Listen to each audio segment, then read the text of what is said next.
Shalom, salam damai sejahtera di dalam Kristus Yesus bagi kita semua. Puji Tuhan, kita boleh kembali bertemu dalam tayangan Sejenak Bersama Yesus, di mana kita diajak untuk mengambil waktu sejenak, mendengar dan melihat serta merenungkan pekabaran yang disampaikan oleh Yesus melalui firman-Nya, guna menjadi bekal bagi kita untuk menjalani hidupan hari-hari yang penuh dengan pertanyaan setiap saat. Saat ini, di kesempatan yang indah ini, saya mau mengajak kita untuk mengingat satu alat yang biasa digunakan oleh nelayan. Nelayan biasa menggunakan alat ini baik itu di sungai maupun juga di laut. Alat ini merupakan alat yang memiliki ukuran yang besar, sehingga untuk melabuhkannya bisa jadi dibutuhkan lebih dari satu orang untuk bisa mengoperasikan alat ini. Ketika nelayan menggunakannya di sungai, maka mereka akan melemparkan itu ke daerah yang menurut mereka akan menghasilkan, dan begitu juga di laut. Nama alat ini adalah pukat. Pukat merupakan sebuah jaring yang besar dan juga cukup panjang untuk boleh menangkap ikan. Biasanya cara pengoperasiannya adalah dengan dilabuhkan satu daerah yang diharapkan boleh menjadi lumbung ikan dari para nelayan itu sendiri. Di sisi atasnya akan disisipkan pelampung untuk memberikan penahanan agar para nelayan bisa tahu di mana posisi mereka melabuhkan pukat itu. Dan di sisi bawahnya dibuatlah pemberat-pemberat supaya jaring ini bisa menjadi dinding, dan harapan dari nelayan di mana mereka bisa membentengi daerah tersebut, mencegah ikan melarikan diri, dan mereka akan menarik jaring itu untuk mendapatkan ikan yang lebih banyak. Itulah harapan yang diharapkan oleh para nelayan. Dan semakin berjalannya waktu, ada berbagai macam jenis pukat yang dikenal oleh nelayan, bahkan digunakan sampai saat ini. Sebagai contoh, ada yang namanya pukat lamtara, ada juga yang namanya pukat cincin, ada yang namanya pukat kantong, dan ada juga yang namanya pukat harimau. Kata-kata pukat harimau merupakan hal yang tidak asing di dalam pendengaran orang Indonesia, karena secara khusus bahkan pemerintah sudah membuat aturan di mana melarang penggunaan pukat harimau. Kenapa demikian? Karena memang aktivitas lingkungan sudah melihat bagaimana dampak yang diberikan oleh pukat harimau itu sendiri. Ketika nelayan menggunakan pukat harimau, yang mana memang bentuknya ini agak berbeda dari pukat-pukat yang lain, ada banyak hal yang dirusak dari pukat harimau ini sendiri ketika digunakan. Secara khusus, habitat ekosistem air bisa hancur. Terumbu karang yang biasanya dibudidayakan untuk menjaga kelestarian ekosistem air, tapi bisa hancur oleh karena pengoperasian dari pukat harimau itu sendiri. Bahkan ikan-ikan yang tadinya tidak diharapkan oleh nelayan bisa ikut terjaring dari pukat harimau itu sendiri, dan mengakibatkan ekosistem terganggu, ekosistem berubah. Banyak dampak yang mengerikan akibat dari penggunaan pukat itu sendiri, sehingga pemerintah mengeluarkan aturan khusus meregulasi penggunaan pukat dan juga penggunaan alat-alat lain dalam proses upaya nelayan mencari ikan. Yesus mengambil perhatian orang-orang pada masa lampau melalui sebuah perumpamaan, karena memang orang-orang bangsa Israel di masa lampau, banyak atau tidak sedikit dari antara mereka pun juga seorang nelayan, sehingga kegiatan-kegiatan yang dilakukan oleh nelayan bukanlah kegiatan yang asing dalam kehidupan mereka.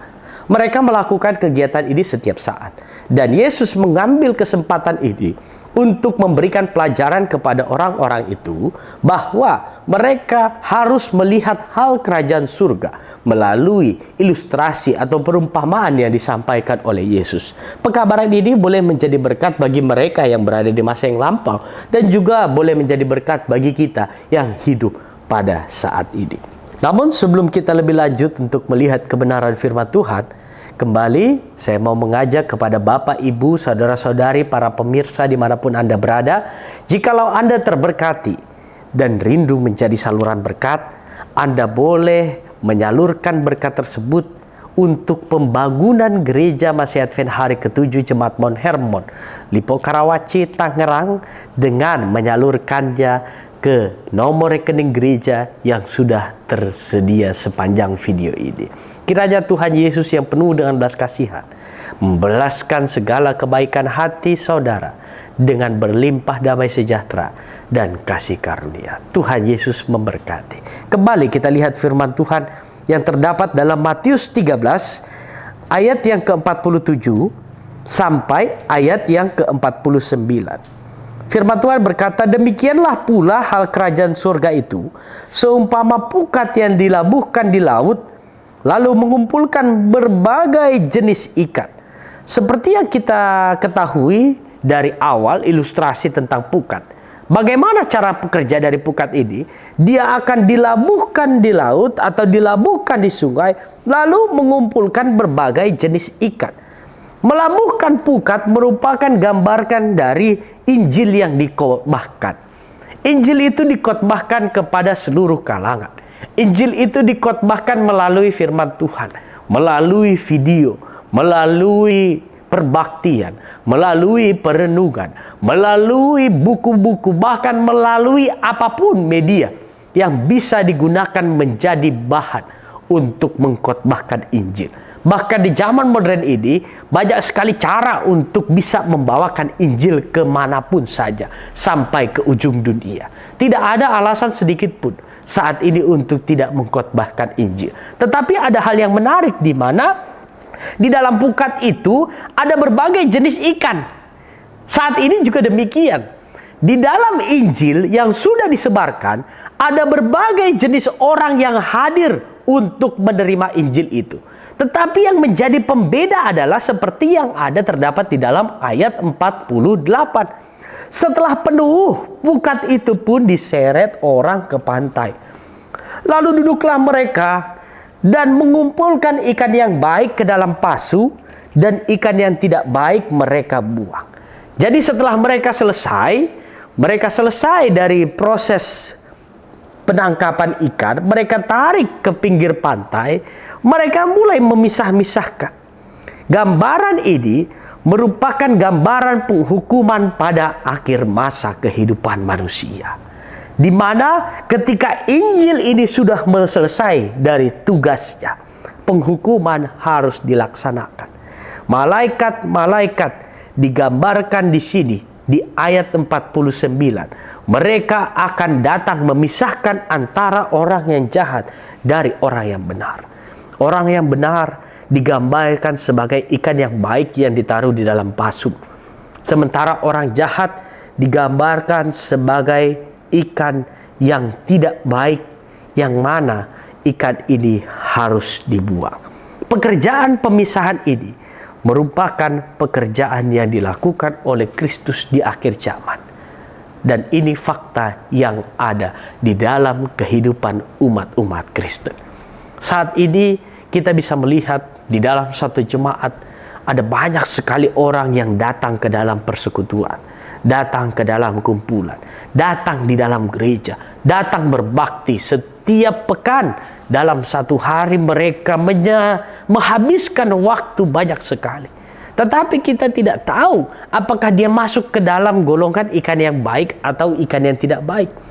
Karena pekerjaan ini akan terjadi dilakukan pada akhir masa, di mana Kristus akan mengadakan pemisahan kepada ikan-ikan tersebut atau orang-orang tersebut. Dan orang-orang Kristen yang berada di dalam kebenaran, seharusnya mereka berada dalam kendali Roh Kudus. Inilah yang menjadi pembeda gambaran dari perumpamaan ini. Orang yang digambarkan sebagai ikan yang baik, mereka akan memiliki kehidupan Roh Kudus setiap saat, di mana roh kebenaran akan memurnikan kehidupannya. Mereka akan meninggalkan kehidupan lama. Mereka akan membenci dosa, dan kehidupan mereka semakin hari semakin memiliki progres keserupaan karakter di dalam Kristus.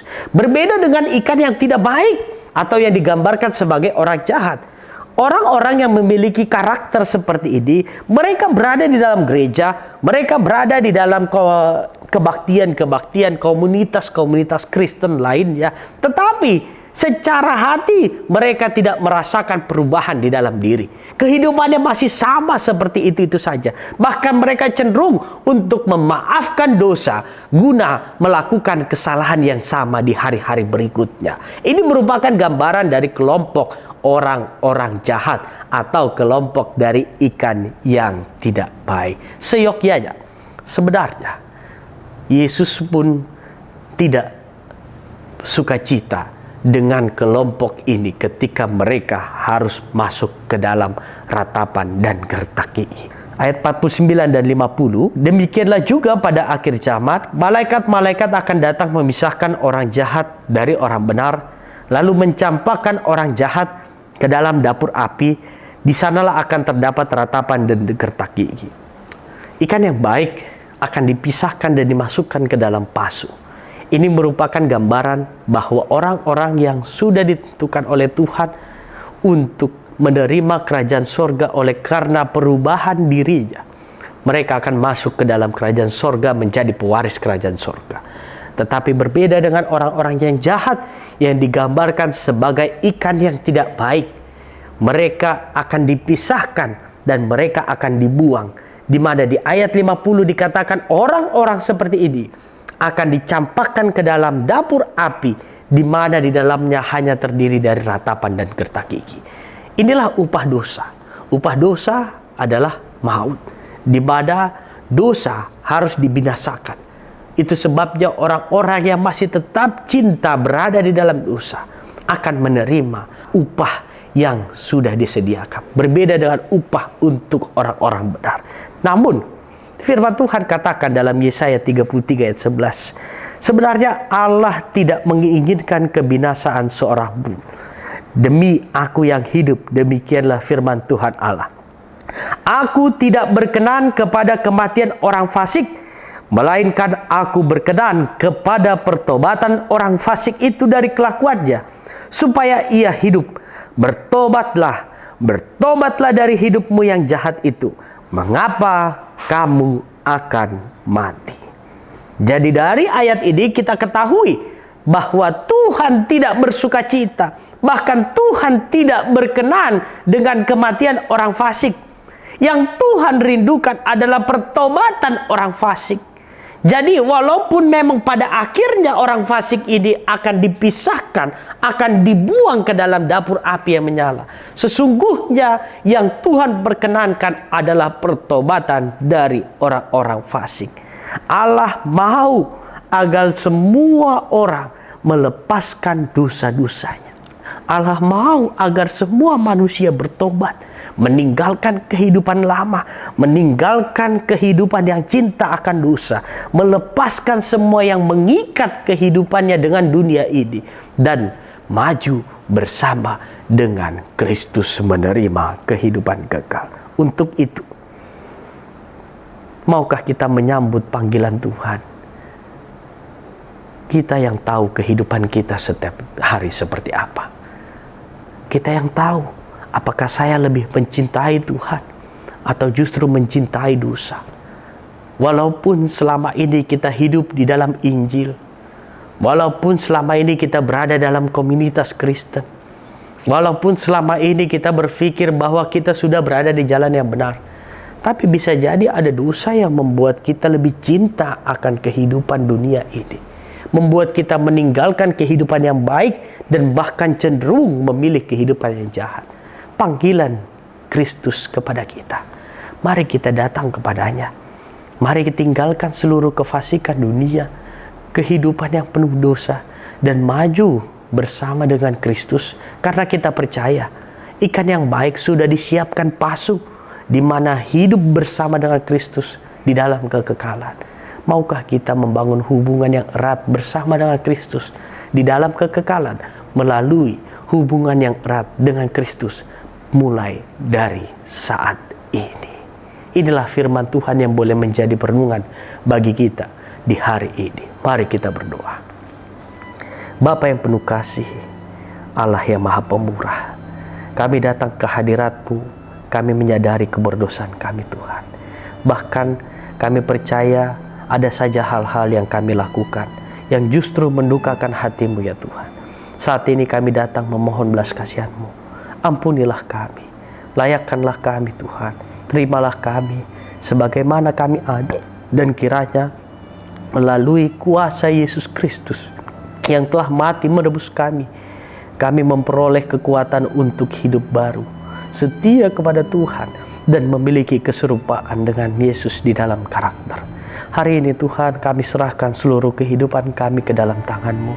Berkasihanlah kepada kami untuk menaungi hidup kami, untuk tetap setia kepada Tuhan, dan bahkan untuk boleh berhasil mengerjakan segala hal yang Tuhan telah percayakan. Gunakanlah kami menjadi saluran berkat, dan kiranya damai sejahtera sorga menaungi hidupan kami setiap hari. Ke dalam tangan-Mu kami serahkan doa ini, di dalam nama Yesus. Amin. Demikianlah firman Tuhan perenungan kita pada hari ini. Jikalau Anda terberkati melalui tayangan ini, maka jangan lupa like, komen, share video ini sebanyak-banyaknya, dan subscribe channel ini untuk mendukung setiap kegiatan rohani dari tayangan ini. Selamat beraktivitas dan selamat menjalani kehidupan kita, menerima berkat Tuhan di hari ini. Tuhan Yesus memberkati kita semua. Amin.